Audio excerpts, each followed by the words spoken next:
आप सभी का हमारे YouTube चैनल एनके टीचिंग में स्वागत है। आज के इस वीडियो में हम लोग कार्बनिक रसायन, जिसे अंग्रेजी में ऑर्गेनिक केमिस्ट्री कहते हैं, उसके विषय में चर्चा करेंगे। यह पहला वीडियो है। इस वीडियो के द्वारा आप लोगों को ऑर्गेनिक केमिस्ट्री मतलब कार्बनिक रसायन की स्टडी कराई जाएगी। तो चलिए शुरू करते हैं। कार्बनिक रसायन हम लोग हेडिंग डाल दे रहे हैं, कार्बनिक रसायन। हम लोग यहाँ पर कार्बनिक रसायन पढ़ने जा रहे हैं, तो हम लोगों को ये पता होना चाहिए कि कार्बनिक रसायन कहते किसे हैं, आखिर कार्बनिक रसायन होती क्या है। तो रसायन विज्ञान की वह शाखा रसायन विज्ञान की वह शाखा जिसके अंतर्गत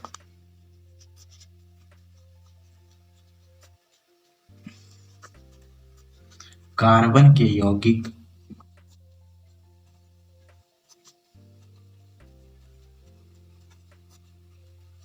यौगिकों एवं उसके व्युत्पन्नों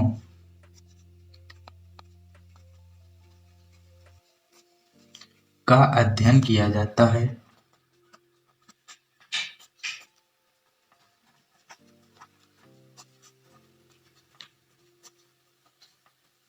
कार्बनिक रसायन कहलाती है।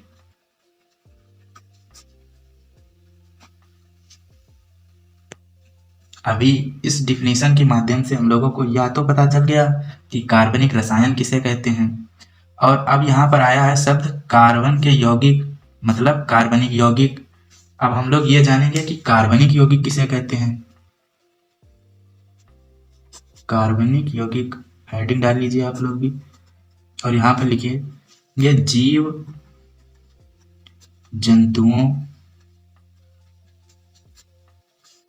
जंतुओं तथा वनस्पतियों से प्राप्त होने वाले पदार्थ को कार्बनिक पदार्थ या यौगिक या कार्बनिक यौगिक कहते हैं। यहाँ पर जो ऑर्गेनिक है, इसका मतलब अंग्रेजी का जो शब्द है ऑर्गेनिक, यह शब्द का प्रयोग सर्वप्रथम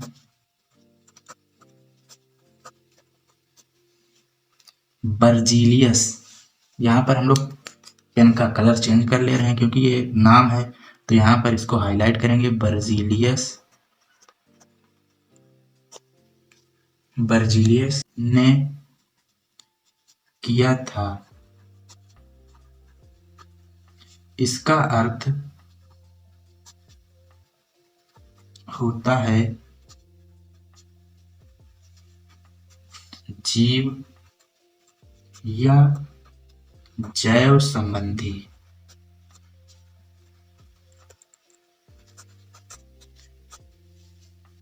बर्जीलियस का जैव शक्ति सिद्धांत,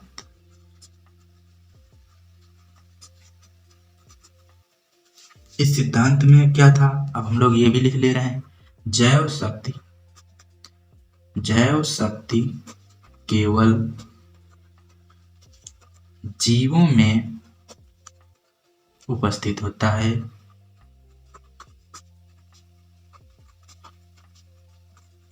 इसलिए कार्बनिक यौगिक जीवों द्वारा कार्बनिक यौगिकों का संश्लेषण नहीं किया जा सकता।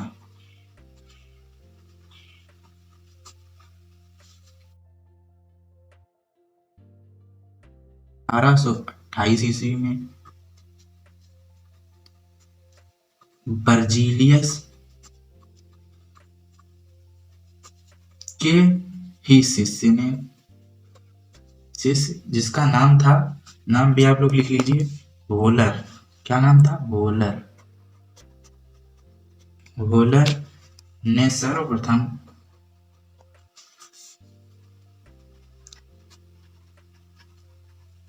प्रयोगशाला में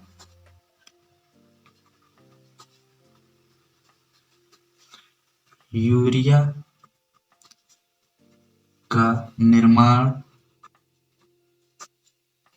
किया।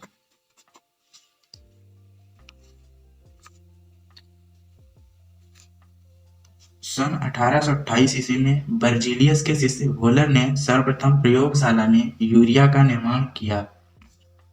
सॉरी, यहाँ पर थोड़ा गलत हो गया है, इसलिए कार्बनिक यौगिक जीवों द्वारा कार्बनिक यौगिकों का संश्लेषण ही किया जा सकता है। मतलब जीवों के द्वारा ही कार्बनिक यौगिकों का संश्लेषण किया जा सकता है, ये बर्जीलियस ने कहा था। और यहाँ पर जो है इनके ही शिष्य ने, वोलर ने, प्रयोगशाला में ही यूरिया का निर्माण किया था। यूरिया जो कि है एक कार्बनिक यौगिक है, इसलिए यहाँ पर इसका मतलब ये विरोध हो गया था। तो यहाँ पर वोलर ने प्रयोगशाला में जिस प्रकार यूरिया का निर्माण किया था उसकी हम लोग रिएक्शन लिख लेते हैं। इस प्रकार उन्होंने किया था, NH4 का whole twice SO4 plus, means इसकी रिएक्शन KCnNO के साथ कराई थी। यहाँ पर बना था NH4 CNO प्लस K2SO4। इसको बैलेंस करने के लिए यहाँ पर 2 लगाएंगे। यहाँ पर देखिए NH4 2 थे यहाँ पे, तो यहाँ पर 2 लगा दिया। अब यहाँ पर CNO जो डबल हो गए हैं तो यहाँ पर 2 लगा देंगे, और यहाँ पर देखिए पोटेशियम पहले से ही बैलेंस है। और यहाँ पर जो ये यौगिक आया था इसको दोबारा इन्होंने लिया था NH4CNO। इसका समावयवीकरण मीन्स समावयवीकरण कराया था, जिससे मतलब इसके 2 अणुओं को आपस में मिलाया था, NH2CONH2, जिससे मिल गया था। मतलब यहाँ पे हल्का सा गर्म किया था ये कार्बनिक यौगिक, जिससे कि ये कार्बनिक यौगिक प्राप्त हो गया था। अब हम लोग पढ़ने जा रहे हैं कार्बनिक यौगिक के गुणधर्म। तो इसका पहला जो है गुणधर्म वो है संघटन। मतलब ये कार्बनिक यौगिक किन किन परमाणुओं से मिलकर बने होते हैं। मतलब कार्बन यौगिक C, मतलब carbon, hydrogen, nitrogen, oxygen, fluorine, chlorine, bromine, iodine, phosphorus तथा सल्फर आदि तत्वों से मिलकर बने होते हैं।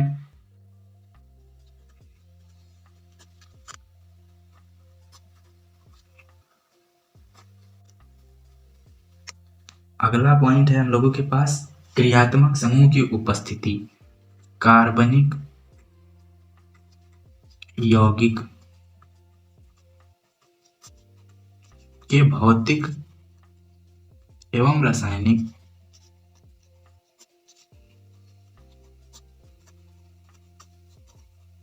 गुण इनमें उपस्थित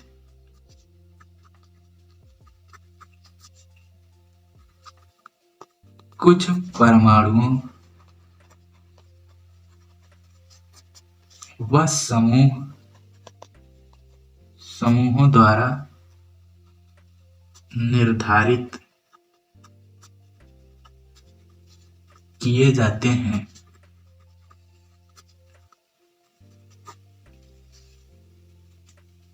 अगला पॉइंट है हम लोगों के पास ज्वलनशीलता। कार्बनिक यौगिकों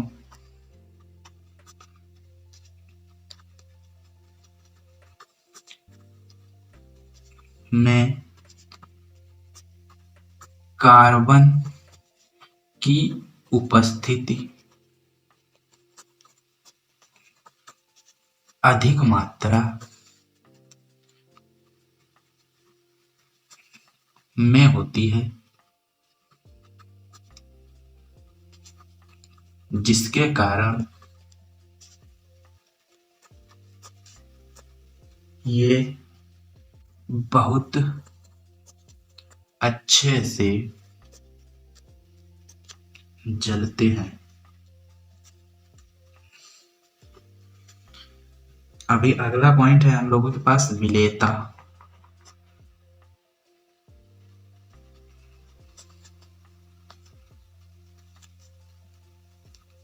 कार्बनिक यौगिक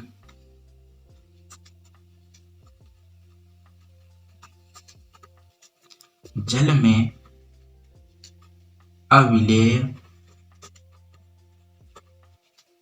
होते हैं, परंतु अध्रुवीय विलायकों में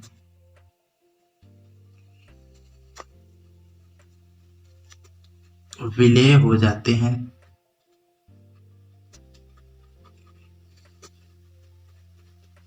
क्योंकि इनमें सहसंयोजी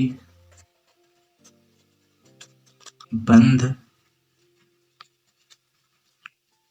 बनता है, इसलिए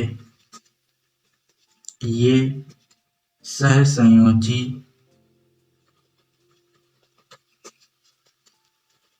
यौगिक होते हैं।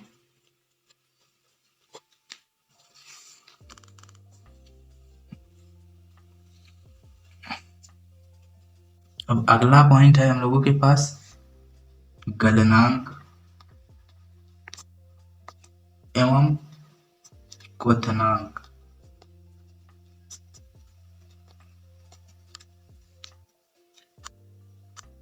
इनके गलनांक व क्वथनांक निम्न होते हैं,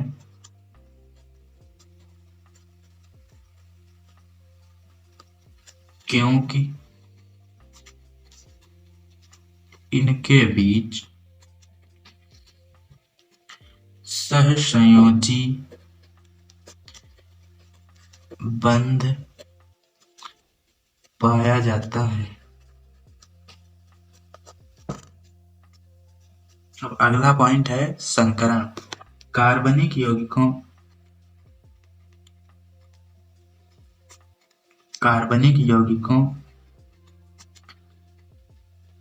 में कार्बन परमाणु के मध्य sp या sp2 या sp3 प्रकार का संकरण ही पाया जाता है।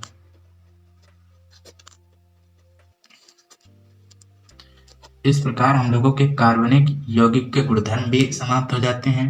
अब अगला हेडिंग है जो अगली हेडिंग है कार्बनिक यौगिकों का वर्गीकरण एवं नामकरण। अब यहाँ से हम लोग कार्बनिक यौगिकों का वर्गीकरण एवं नामकरण देखेंगे। अभी तक जो कुछ भी हम लोगों ने पढ़ा है वह बोर्ड एग्जाम में नहीं पूछा जाता है। ये हम लोगों ने आगे के लिए मतलब इस चैप्टर में जो आगे पढ़ेंगे उसके लिए जनरल नॉलेज ये जरूरी थी, इसलिए मैंने आपको बता दिया है कि कार्बन के बीच में sp, sp2, sp3 संकरण हो सकता है। तो अब हम लोग यहाँ पर से कार्बनिक यौगिक जो हैं उनका वर्गीकरण देखेंगे। यहाँ पर हम लोग बीच में लिख लेंगे कार्बनिक यौगिक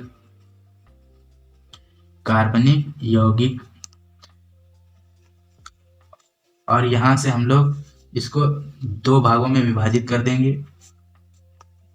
इसको आप लोग एक फ्लो चार्ट के रूप में बना लीजिए। यहाँ पर कार्बनिक यौगिकों को दो भागों में बांट दिया जाता है। यहाँ पर जो है पहला जो है ये इसे खुली श्रृंखला या विवृत विवृत श्रृंखला या एलिफैटिक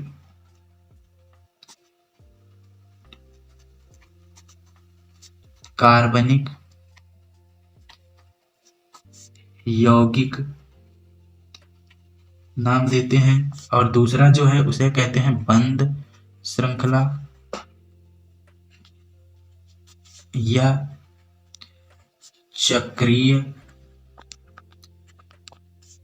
या संवृत श्रृंखला वाले कार्बनिक यौगिक। यहाँ पर खुली श्रृंखला वाले जो कार्बनिक यौगिक हैं उनको अन्य दो भागों में बांटा गया है। एक है हाइड्रोकार्बन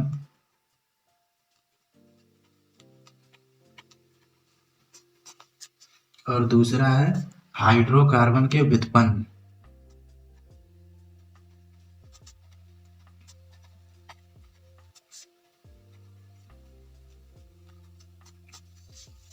यहाँ पर हाइड्रोकार्बन जो है उनको फिर से दो भागों में बांटा गया है, संतृप्त हाइड्रोकार्बन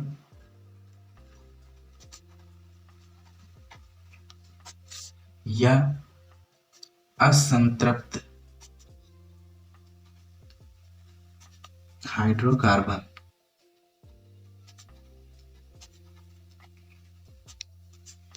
और यहाँ पर जो इधर साइड में है इनको फिर से दो भागों में बांटा गया है।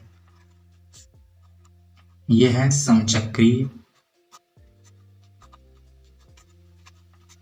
और दूसरा है विषमचक्रीय।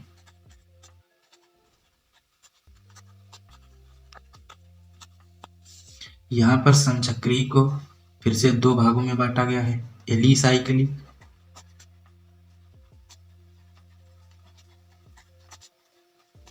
और एरोमेटिक।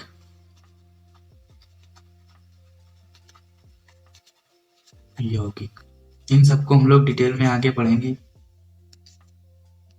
अभी आप लोग ये चार्ट बना लीजिए जिससे जब आप पढ़ेंगे तो आसानी होगी और आप इस चार्ट को देखकर ही इनकी डिफिनीशंस को बना सकते हैं। अभी आप लोग जब इनकी डिफिनीशंस देखेंगे तो लगेगा कि जो नाम है वही डिफिनीशंस हैं, तो इस फ्लो चार्ट से ही सभी डिफिनीशंस याद हो जाएंगी। अभी हम लोगों ने फ्लो चार्ट से पहली हेडिंग नोट कर ली है जिसे खुली श्रृंखला या विवृत श्रृंखला या एलिफैटिक कार्बनिक यौगिक कहते हैं। इसकी परिभाषा इस प्रकार है, वे कार्बनिक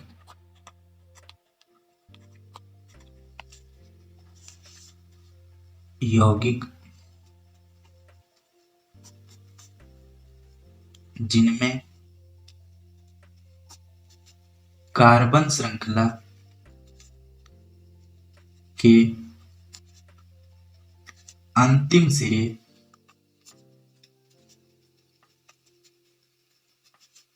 के कार्बन स्वतंत्र होते हैं, खुली श्रृंखला या विवृत श्रृंखला वाले यौगिक कहलाते हैं। इसकी एक परिभाषा इस प्रकार भी हो सकती है, वे कार्बनिक यौगिक जिनमें कार्बन परमाणु कार्बन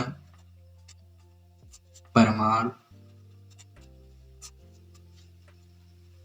एक दूसरे से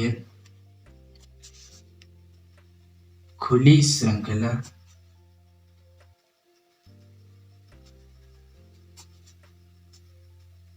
में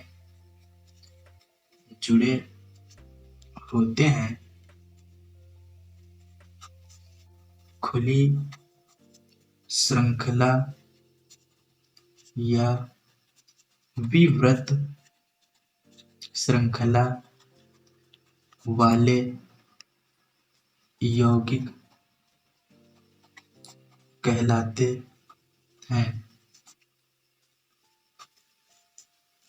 यहाँ पर हम लोग एग्जाम्पल देखेंगे और इसको पूरी तरह से क्लियर करेंगे।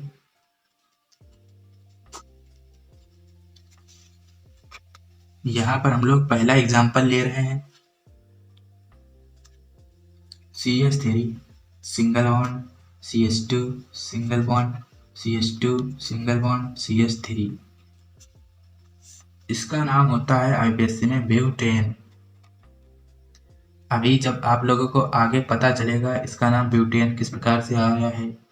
यहाँ पर हम लोग दूसरा जो एग्जाम्पल ले रहे हैं CH2 डबल बॉन्ड CH2, इसका नाम होता है आईपीएससी में एथीन। और तीसरा जो एग्जाम्पल ले रहे हैं हम लोग CH ट्रिपल बॉन्ड CH, इसका नाम होता है एथाइन। और चौथा एग्जाम्पल हम लोगों के पास है CH3 single bond CH single bond CH3, यहाँ पर एक और CH3, इसका जब हम लोग नाम करेंगे 1 2 3, यहाँ पर 2 पे लगा है 2 मेथिल प्रोपेन। आप लोग नाम लिखने की टेंशन मत लीजिए, आगे जो पढ़ेंगे तो आप ये नाम लिखना सीख जाएंगे। इन यौगिकों में कार्बन श्रृंखलाएं खुली या शाखित हो सकती हैं।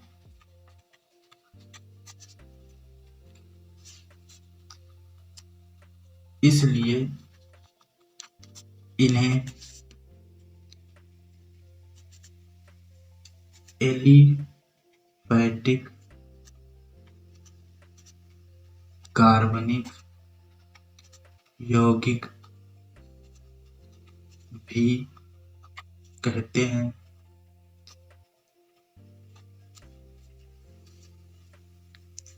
इसे 2 वर्गों में विभाजित किया गया है। पहला है हाइड्रोकार्बन,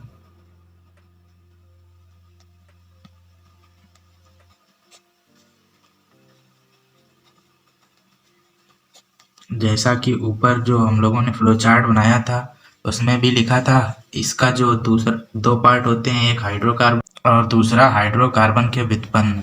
और हाइड्रोकार्बन के अंतर्गत इसकी पहले परिभाषा हम लोग लिख ले रहे हैं। वे कार्बनिक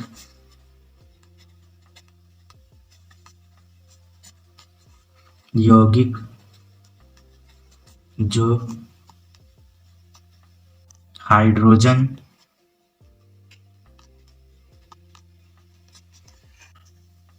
तथा कार्बन से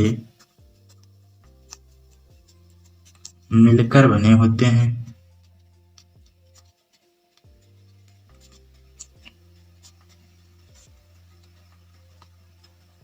हाइड्रोकार्बन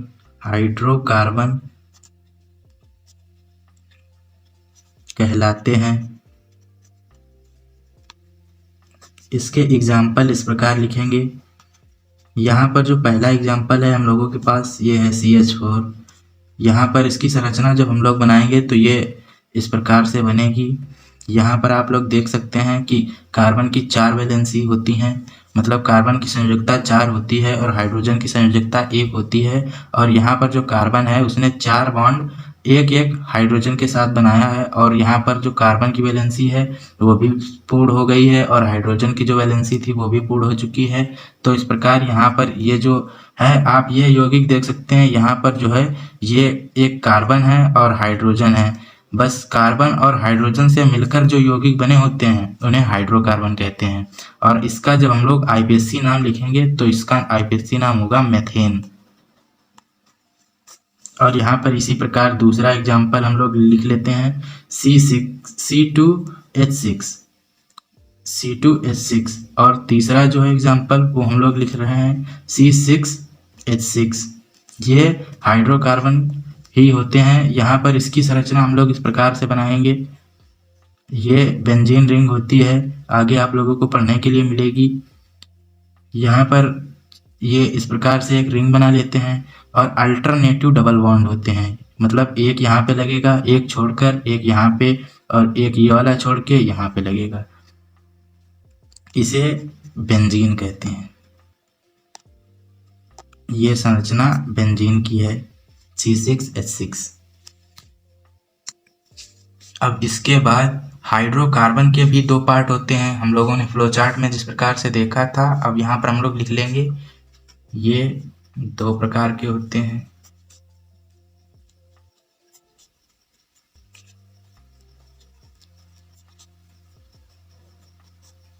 पहला जो प्रकार है इसका वो होता है संतृप्त हाइड्रोकार्बन।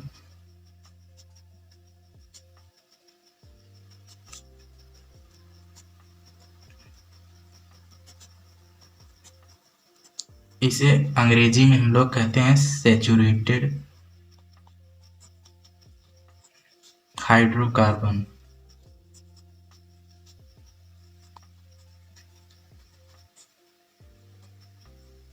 इसकी भी परिभाषा इस प्रकार है, वे हाइड्रोकार्बन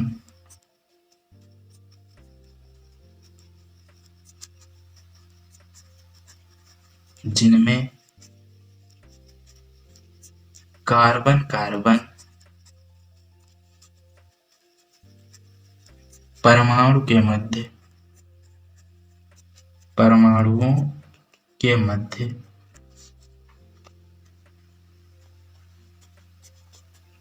एकल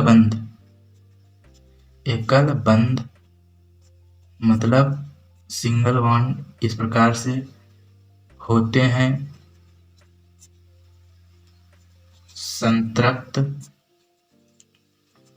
हाइड्रोकार्बन सैचुरेटेड हाइड्रोकार्बन कहलाते हैं।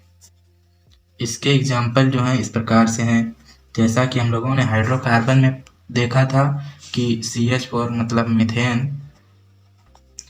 यहाँ पर आप देख सकते हैं कार्बन के साथ हाइड्रोजन सिंगल बॉन्ड के साथ जुड़े हुए हैं।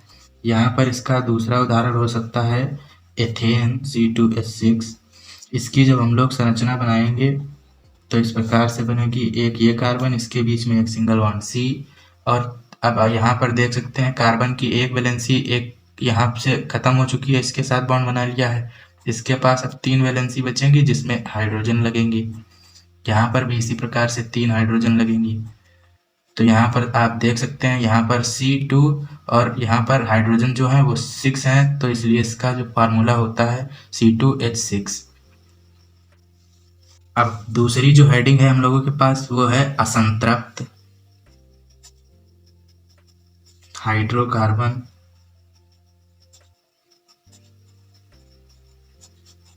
इसका अंग्रेजी में नाम होता है अनसैचुरेटेड हाइड्रोकार्बन। इसकी परिभाषा इस प्रकार से है, वे हाइड्रोकार्बन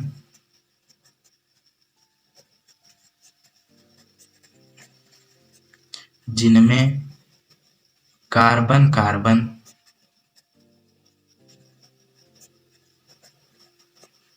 परमाणुओं के मध्य द्विबंध मतलब डबल बॉन्ड या त्रिबंध मतलब ट्रिपल बॉन्ड पाए जाते हैं। ऐसे हाइड्रोकार्बन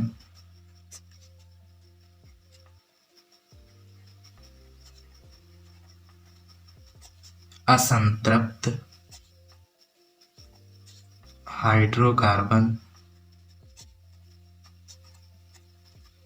कहलाते हैं। इसके उदाहरण जो हैं वो इस प्रकार से होंगे। इसका पहला उदाहरण है C2H4 मतलब एथीन। इसका आईपीएससी नाम एथीन। आईपीएससी नाम हम लोग आगे पढ़ेंगे इसी क्लासेस में, मतलब अगले वीडियोस में, आने वाले अगले वीडियोस में हम लोग आईपीएससी नाम भी लिखना सीखेंगे। यहाँ पर जो है कार्बन और कार्बन के मध्य में डबल बॉन्ड होता है, और यहाँ पर देख सकते हैं कार्बन की 2 वैलेंसी यहाँ खत्म हो चुकी हैं, तो एक और एक ये इधर 2 बचेंगी, यहाँ पर हाइड्रोजन लगेंगे, और यहाँ पर एक यहाँ पर इसी प्रकार बचेगी, तो यहाँ हाइड्रोजन लग जाएंगे। इस प्रकार इसकी संरचना बन जाएगी। इसका दूसरा उदाहरण इस प्रकार से C2H2, इसका एथआइन नाम होता है। इसकी संरचना इस प्रकार से बनेगी, यहाँ पर C, यहाँ पे C, यहाँ पर ट्रिपल बॉन्ड, और यहाँ पर एक H लगेगा।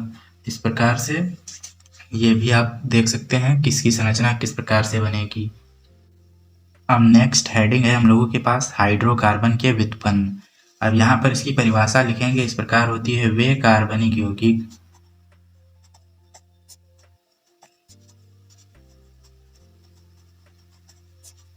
जिनमें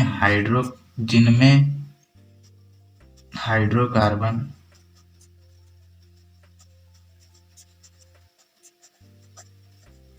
के एक या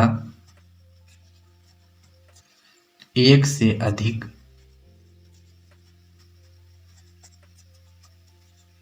hydrogen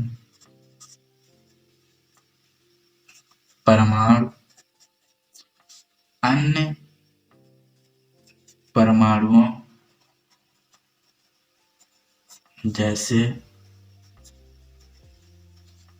carbon, bromine, hydroxide ion, OH, F, fluorine आदि से विस्थापित हो जाते हैं।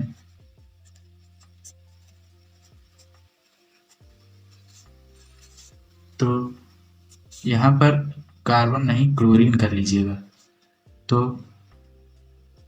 इस प्रकार बने कार्बनिक यौगिक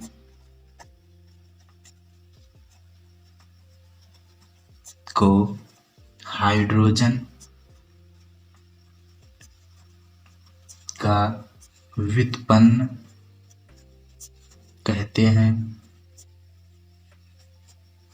यहाँ पर इसके उदाहरण हम लोग देख सकते हैं। जैसे हम पहला उदाहरण ले रहे हैं, यहाँ पर अगर हम लोग मीथेन ले लें और यहाँ पर मीथेन की अभिक्रिया मीथेन की अभिक्रिया क्लोरीन के साथ करा देंगे, तो यहाँ पर जो है इसका प्रोसेस तो होता है 4 चरणों में ये होगी, लेकिन हम लोग एक ही बार में करा ले रहे हैं। एक क्लोरीन निकालेंगे, केवल एक बार में एक ही क्लोरीन यहाँ से निकलता है। तो यहाँ पर हम लोग सनलाइट में, मतलब यह रिएक्शन जो है सूर्य के प्रकाश में होगी। यहाँ पर CH3 और Cl बन जाएगा। ये प्राप्त हुआ है मेथिल क्लोराइड, इसका कॉमन नेम होता है मेथिल क्लोराइड। ये जो मेथिल क्लोराइड हम लोगों को मिला है, ये हाइड्रोजन का व्युत्पन्न होगा। इसे ही हाइड्रोजन का व्युत्पन्न कहेंगे, क्योंकि ये जो है हाइड्रोजन को विस्थापित करके क्लोरीन यहाँ पे लग गया है CH3Cl, तो ये जो है हाइड्रोजन का व्युत्पन्न होगा। हाइड्रोजन को हटाकर यहाँ पर Cl लग गया है, इसलिए ये CH3Cl जो है ये हाइड्रोजन का व्युत्पन्न होगा।